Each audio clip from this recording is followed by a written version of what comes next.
우리 옆 사람과 인사하겠습니다. 사랑합니다. 축복합니다.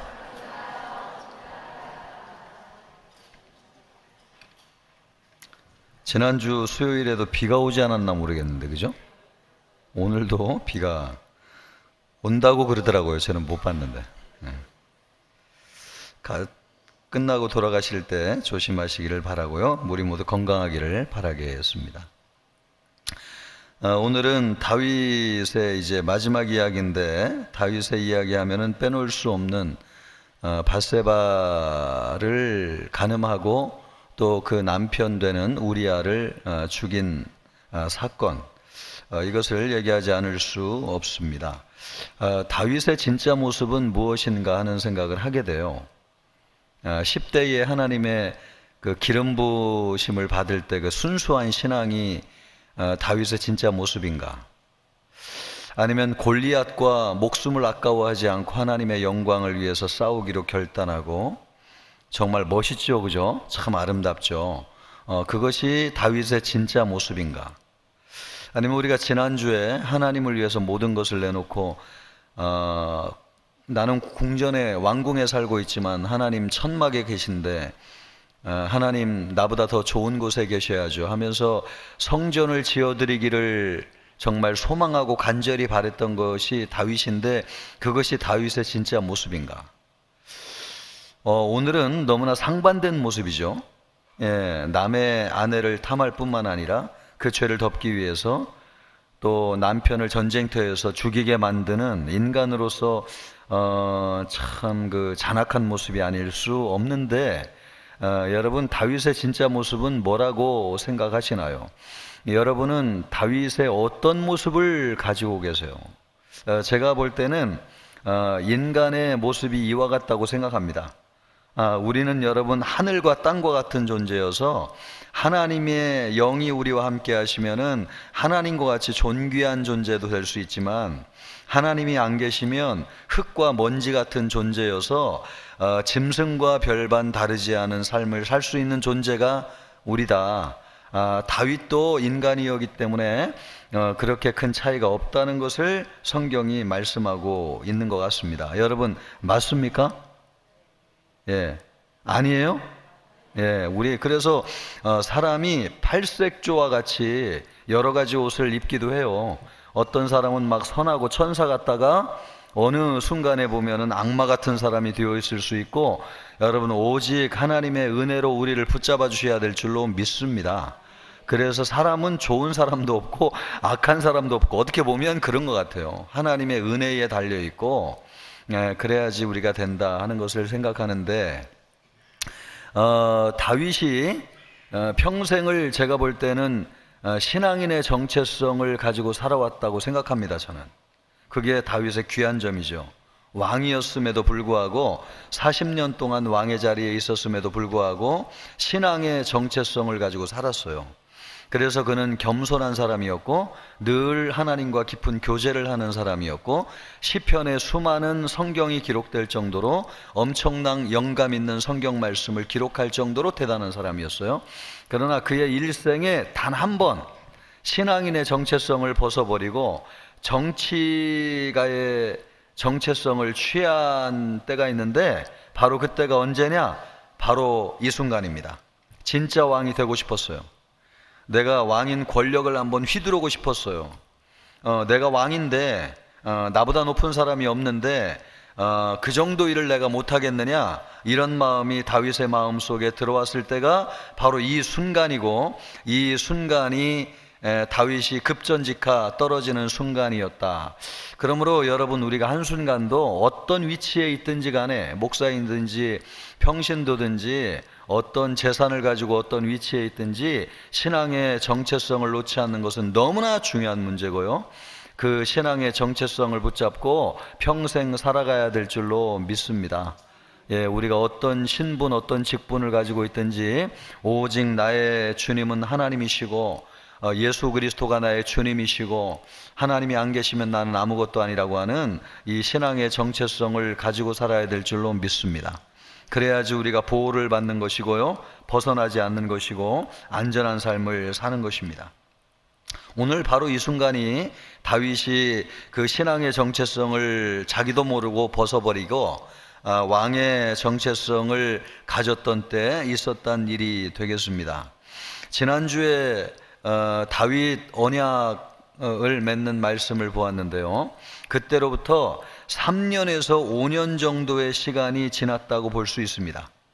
그리고 다윗이 30세에 왕이 되었지만 이스라엘의 통합왕이 된 것은 7년 8개월, 6개월 정도가 지나서, 그러니까 37, 8세쯤 되었을 때에 통합왕이 돼요. 그래서 오늘은 기준을 30대에 왕이 된 것으로 기준으로 잡을 때 그가 15년 정도 지났을 때에 밧세바 간음 사건이 일어나게 됩니다. 그러니까 어느 정도 왕의 위치에 올라서고 주변의 적들이 다 이제 정복이 되어 가지고 왕권이 안정되고 뭐 또 다윗을 흔들 수 없는 안심할 만한 때에 이런 일이 일어났습니다. 우리가 항상 조심해야 되는 때는 바로 그런 때가 아닌가 싶어요. 영적으로 보면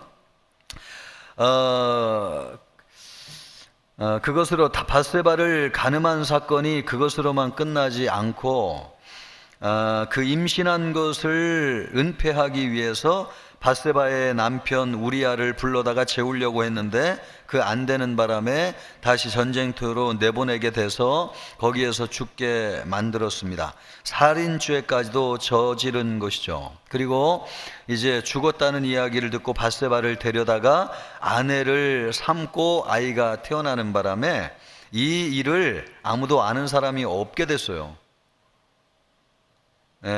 불륜을 통해서 아이가 임신됐다는 거를 알만한 사람이 없어졌어요. 불러다가 이제 아내로 삼았기 때문에. 다윗은 우리아를 소환해서 밧세바와 동침하게 해서 죄를 덮으려고 했는데 그 계획은 우리아가 너무 충성스러운 신하였기 때문에 실패로 돌아가고 말았습니다.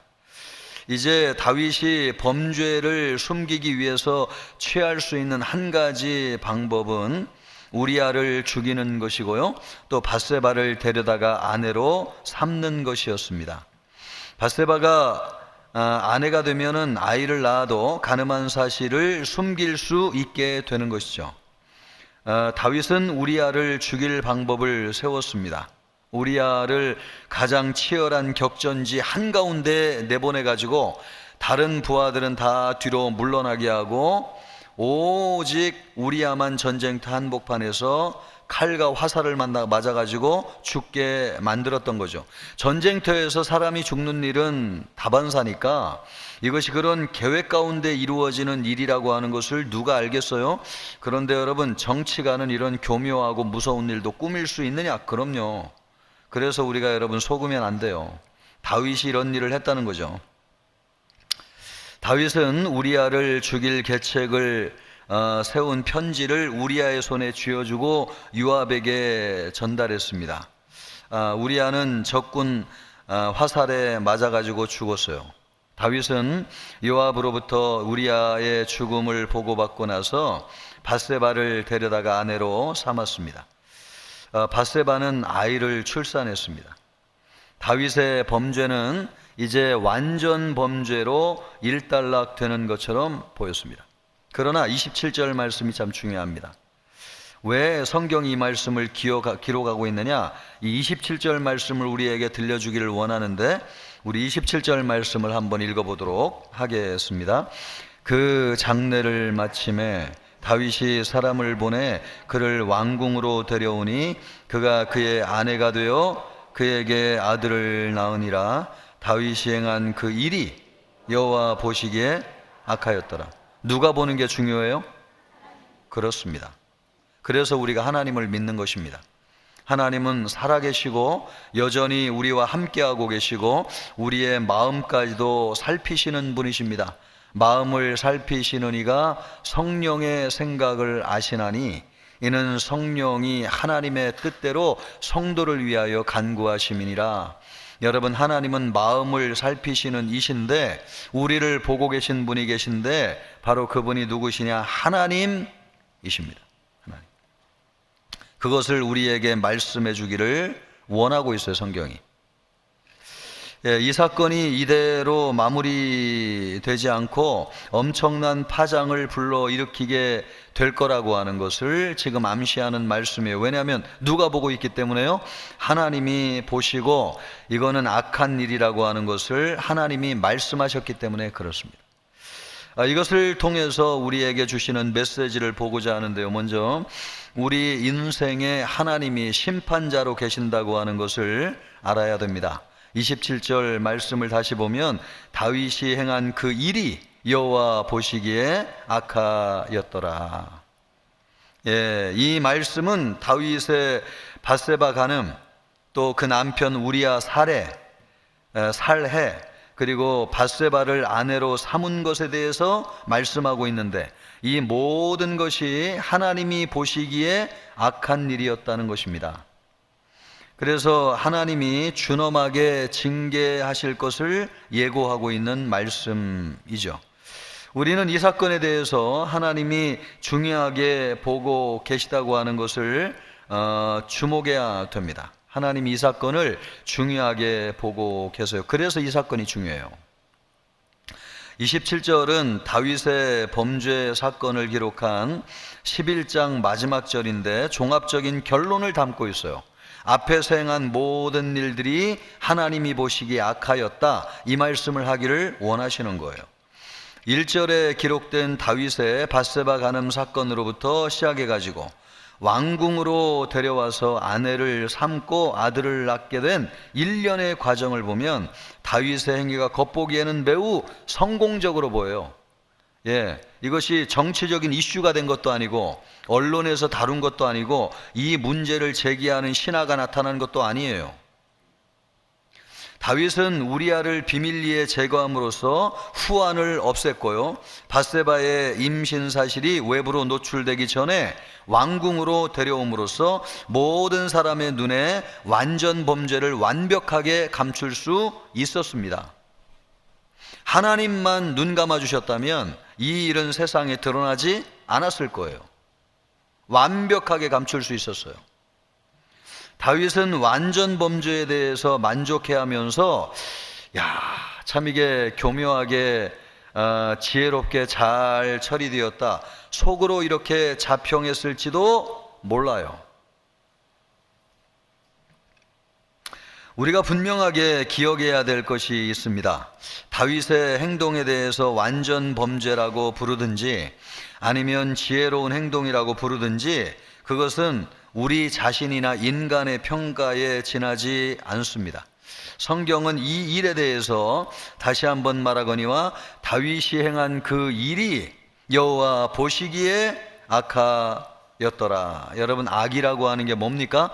하나님이 보시기에 악한 것이 악입니다. 선악의 기준은 하나님에게 있어요. 우리의 판단 기준에 있지 않습니다. 여러분, 하나님이 악하다고 말씀하시는 것은 악한 것입니다.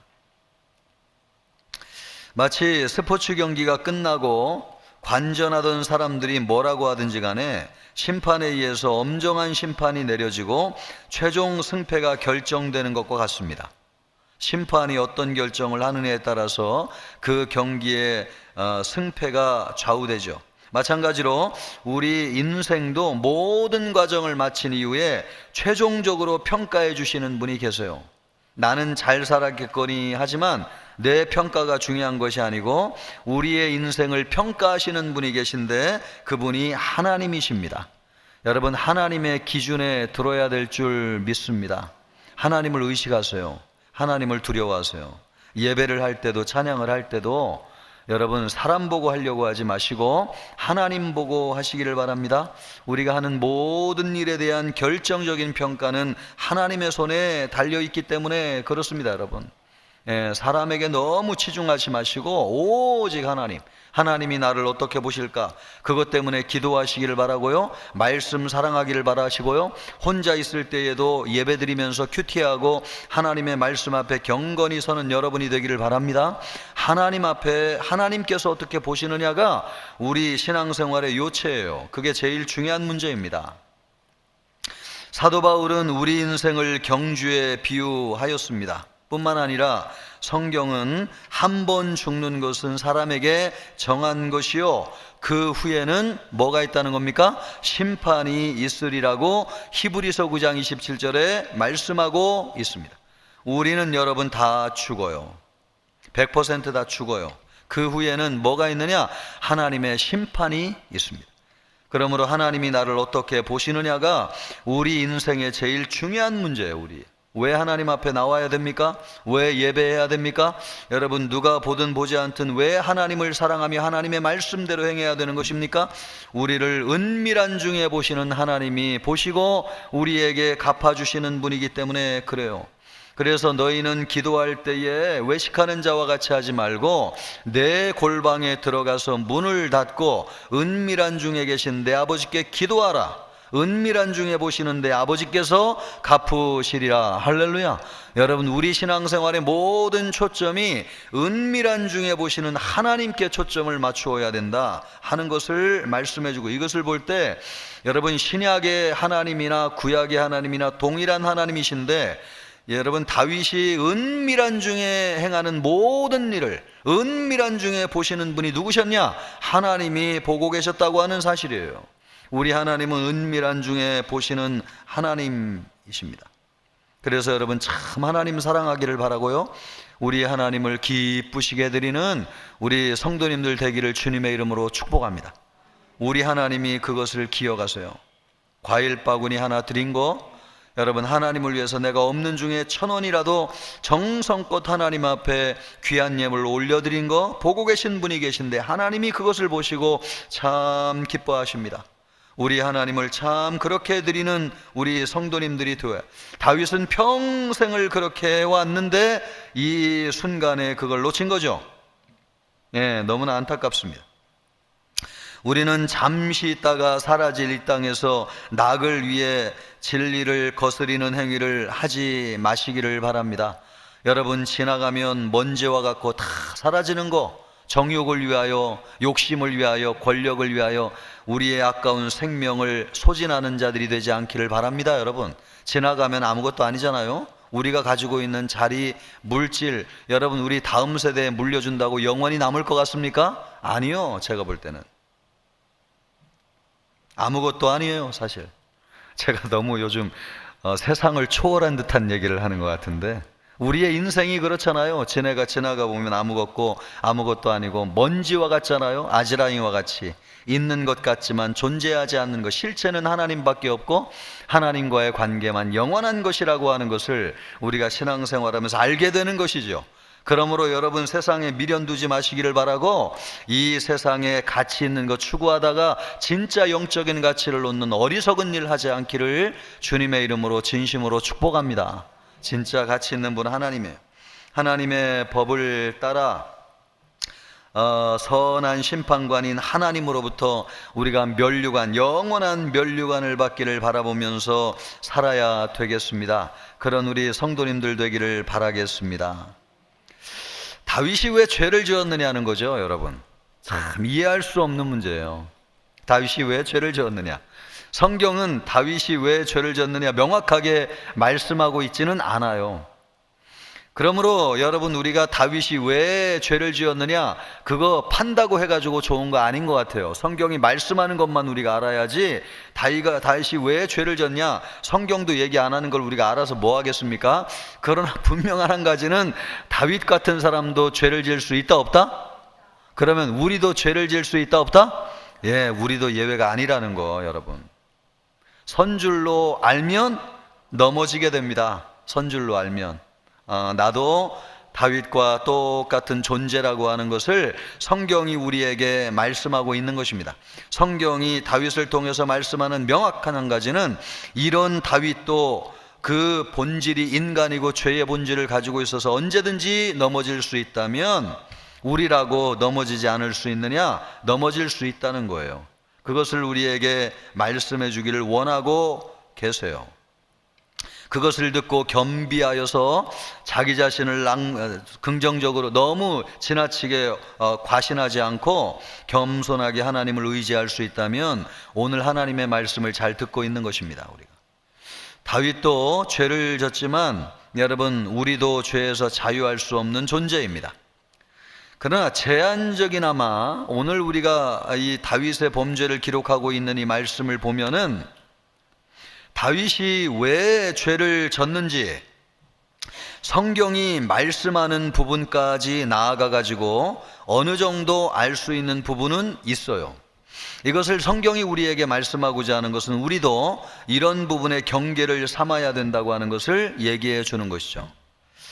자, 우리가 12장 4절 말씀을 보면 이제 11장이 끝나고 12장 4절은 나단이 와가지고 다윗에게 죄를 지적하는 말씀이 기록된 것입니다. 거기에 나단의 선지자의 말은 하나님이 지금 주시고 있는 말씀이죠. 그러므로 하나님의 관점에서 다윗이 무엇을 잘못했는지를 우리가 엿볼 수 있는 아주 귀한 말씀이라고 할 수 있습니다. 거기에서 12장 4절을 보면 선지자 나단은 다윗의 죄를 비유로 설명하고 있는데, 자, 우리 4절 말씀을 같이 한번 읽어볼까요?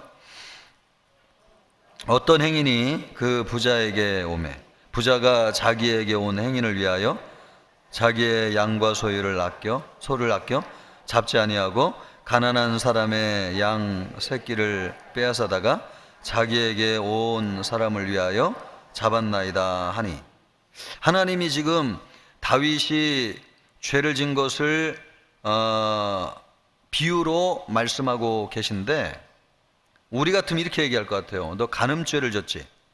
너 누구 죽였지? 이렇게 얘기할 것 같은데, 지금 하나님이 어떤 부자가 손님이 왔는데 대접하기 위해서 자기의 양과 소를 잡아서 대접한 게 아니고 옆집에 가난한 사람이 양 한 마리 가지고 있는데 그거 빼앗아 가지고 손님을 대접했다. 지금 이런 비유를 들고 있다는 거예요. 이것이 다윗의 죄를 보고 있는 하나님이 아주 중요한 관점이라고 하는 것을 여러분 보아야 됩니다. 이 죄를 지금 이렇게 보고 계세요, 하나님이. 부자는 양과 소가 힘이 많은 자였습니다. 부자는 손님을 대접하는데 그 많은 소와 양을 아까워해가지고 가난한 자가 딸처럼 귀하게 여기는 양을 빼앗아가지고 대접을 했어요.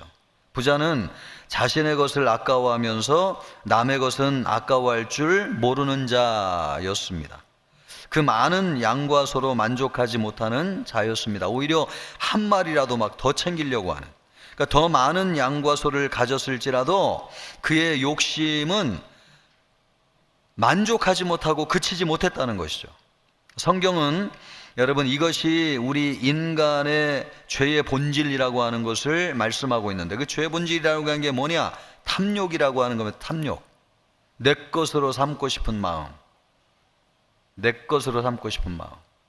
인간도 사단에게 유혹을 받아가지고 선악과를 따먹을 때의 탐욕 아니에요? 예, 내가 하나님이 되고 싶어가지고 선악과를 따먹은 거, 이 죄의 본질이라고 하는 게 욕심이거든요. 욕심, 탐욕, 내가 더 가지려고 하는 마음. 이 살인죄, 간음죄도 거기에서 비롯됐다는 겁니다. 다윗은 이미 충분히 많은 것을 가졌어요. 그런데 놀라운 것은 없는 사람은 더 가지려고 안 해요. 잘 가져본 사람, 권좌에 올라본 사람은 더 많은 것을 가지고 싶어요. 와, 저 정도 나라를 다스리는 왕이면 만족해야 될 것 같은데 그거 만족, 세계를 정복하잖아요. 여러분, 저 정도 돈 많이 가지고 있으면 만족해가지고 가난한 사람들 도와줘야 될 것 같잖아요. 아니요, 여러분. 재벌들이 빵 사오라고 하고 거스름돈까지 다 받아간다는 거 아니에요? 여러분, 돈 많은 사람이 더 많은 돈을 갖기를 원해요. 그것이 인간이 가지고 있는 탐욕의 본질이라고 하는 것을. 그래서 여러분, 우리가 살만해지는 게 참 두려운 겁니다. 이게 살만해지면 넉넉해져 가지고 하나님께도 막 더 많이 드리고 어려운 사람 도와줄 것 같죠? 아니요. 잘 사는 나라 사람들이 오히려 더 탐욕이 많아가지고 어려운 사람, 우리 옛날에 가난할 때는 콩도 반쪽 나눠 먹는다고 그랬는데 지금 그런 사람들이 없잖아요. 예, 내 거 있는 거 절대 안 해. 하나님에게도 이렇게 잘 살게 됐으면 하나님을 위해서 헌금도 더 많이 하고 더 많은 것을 드려야 되는데 그런 성도 옛날보다 없어요. 옛날에는 전세방에 살아도 여러분 자기의 모든 것을 들여서 하나님을 섬기는 성도들이 얼마나 많이 있었습니까, 여러분? 예, 내 자식은 못 먹여도 하나님 앞에 성미를 드리고 11조를 드리는 성도들이 얼마나 많이 있었어요? 그러나 오늘날은 4배가 채워지지 않으면 절대로 하나님 앞에 드리지 않는다, 이런 생각을 가지고 있는 분들이 얼마나 많이 있어요. 이것을 보면 탐욕이라는 게 참 무섭습니다, 여러분.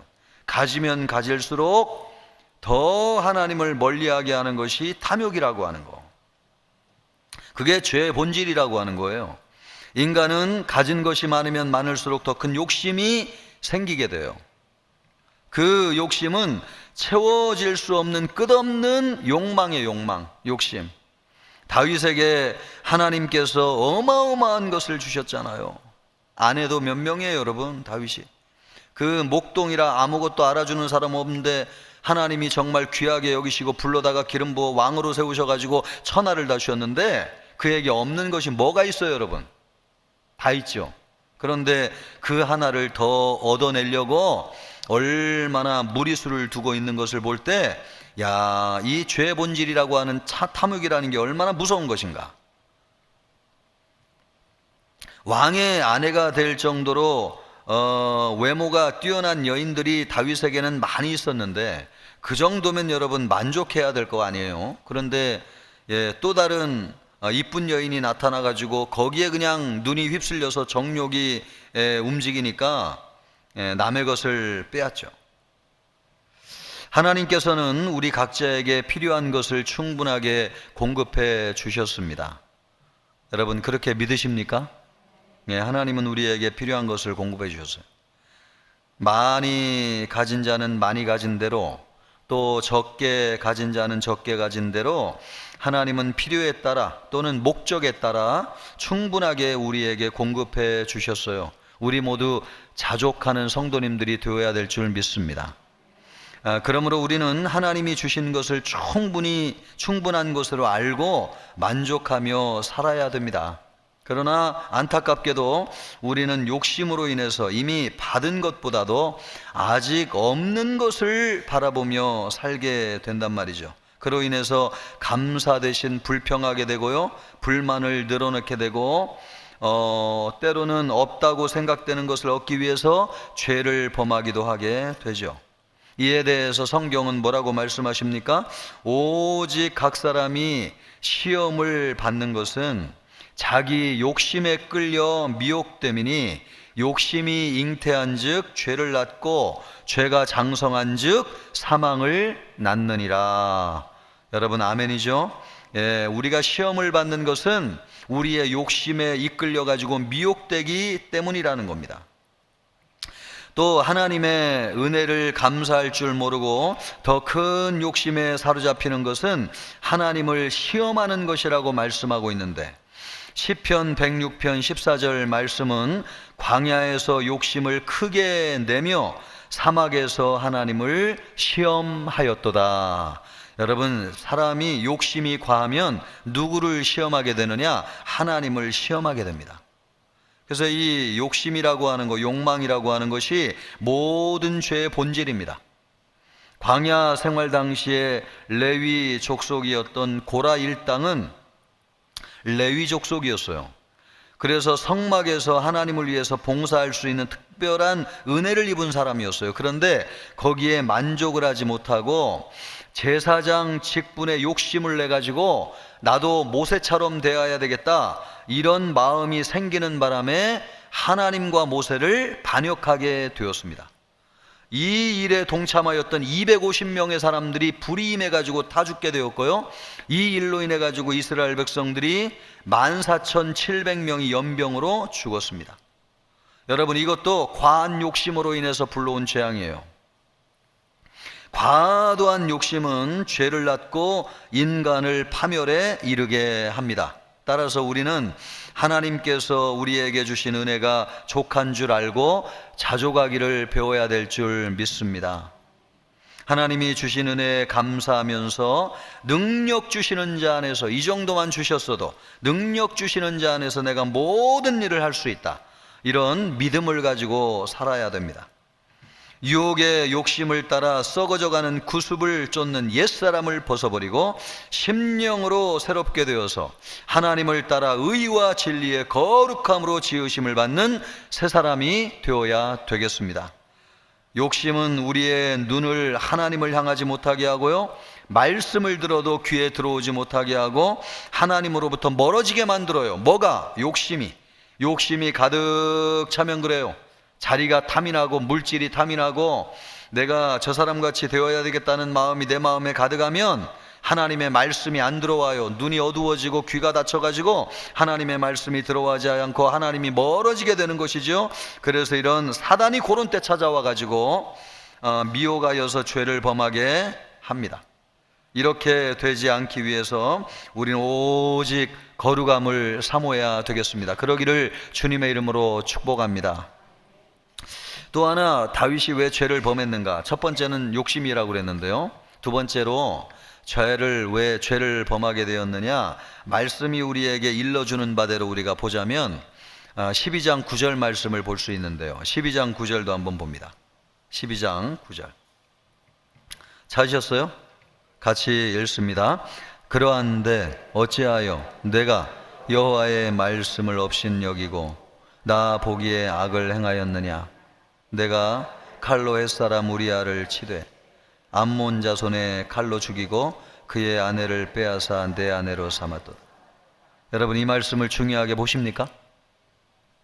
아멘이에요? 지금 다윗이 뭐를 업신여겼대요? 여호와의 말씀. 하나님의 말씀을 업신여긴다는 건 가볍게 여겼다는 건데, 하나님의 말씀을 무겁게 여겨야 되죠. 하나님의 말씀을 가볍게 여기면 안 되죠. 그죠? 네. 하나님을 판단하게 되고, 그래서 죄에 빠지게 됩니다. 선포된 하나님의 말씀도 하나님의 말씀이에요. 기록된 말씀도 하나님의 말씀이고, 여러분, 강단에서 선포되는 말씀도 하나님의 말씀입니까? 예, 이거 무겁게 받아야 돼요. 무겁게. 하나님의 말씀을 업신여기는 죄 때문에 업신여겨서 다윗이 이 죄를 범했다고 지금 누가 말씀하고 있는 거예요? 하나님. 이해가 안 돼요, 사실 이 말씀이.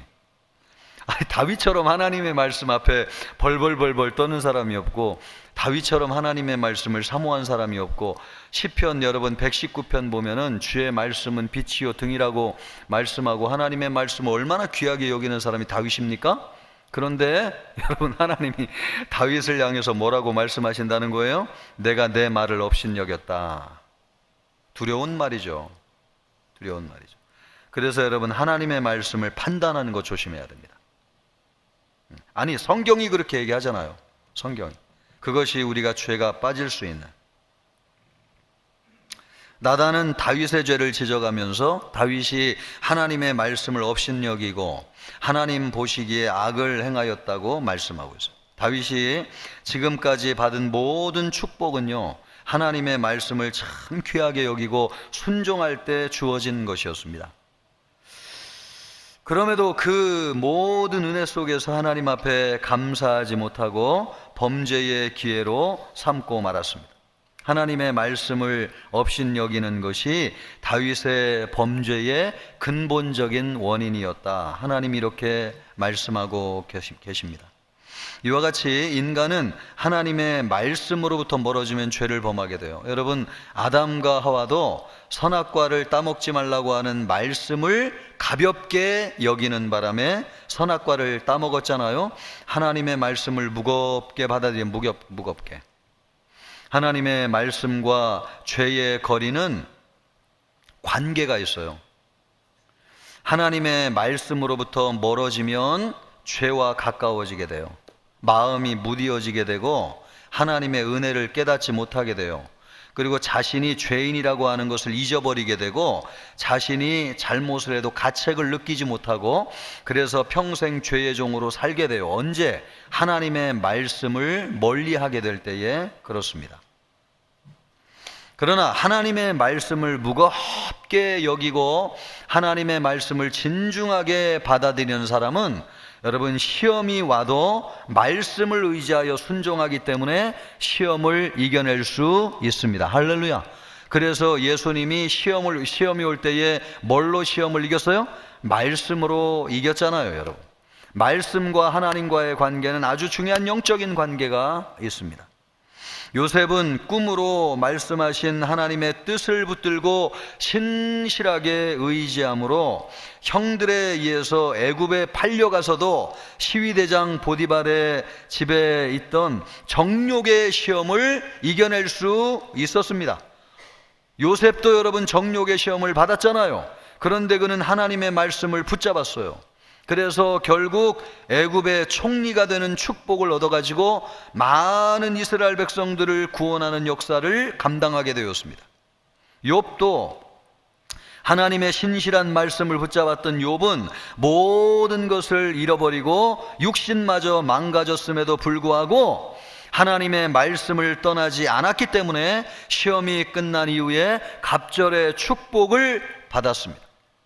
다니엘과 세 친구는 포로로 끌려간 바벨론에서 낙심하고 하나님의 말씀을 멀리할 수 있었지만 하나님의 말씀을 무겁게 여기고 여러분 하나님 앞에 거룩하게 지키기 위해서 제물로 드려진 음식을 먹기를 거부하였잖아요. 하나님의 말씀을 떠나지 않고 왕의 신상에 또 절하라는 말씀에 순종하지 않고 거부함으로 하나님의 말씀에 순종함으로 사자굴과 풀무불 가운데 들어갔지만 몸 하나 상하지 아니하고 존귀한 복을 받게 되었습니다. 우리는 여러분 하나님의 말씀을 생명처럼 가까이 해야 될 줄로 믿습니다. 하나님의 말씀을 귀하게 여기시고요, 절대적으로 하나님의 말씀에 순종하시기를 바랍니다. 말씀으로 무장하고 죄가 틈탈 기회를 주지 마시기를 바랍니다. 여러분 말씀과 탁 밀착되어 있어가지고 죄가 그 사이를 뚫고 들어가지 못하도록 밀착되기를 바라요. 말씀을 떠나는 것은 곧 죄를 범하는 것입니다. 죄의 길은 곧 사망의 길입니다. 그러나 말씀을 떠나지 않는 사람, 여러분 복 있는 사람은 여호와의 율법을 주야로 묵상한다고 말씀하고 있잖아요. 말씀을 떠나지 않는 사람은 의인이고 하나님께서 인정하는 길을 걸어가는 것입니다. 그런 영생의 삶을 살아가고 복된 길을 걸어가는 우리 성도님들이 되어야 될 줄 믿습니다. 그러기를 주님의 이름으로 축복합니다.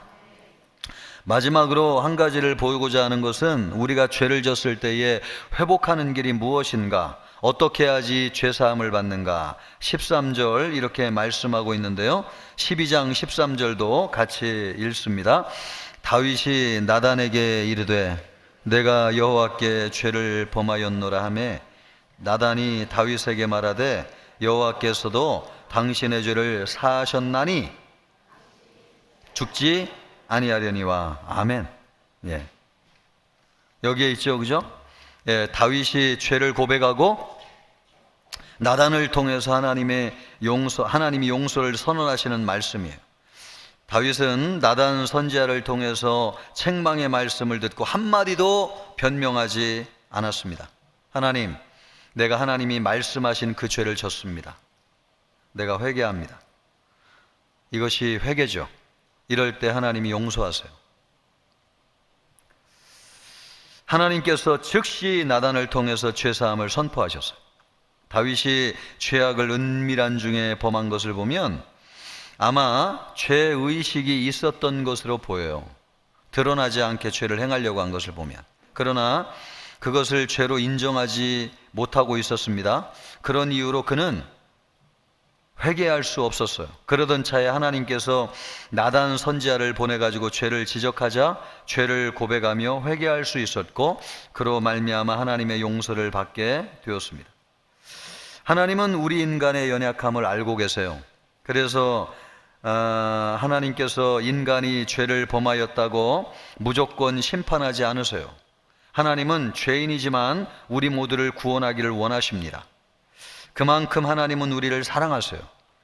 그렇다고 하나님께서 아무나 구원하시는 것은 아닙니다.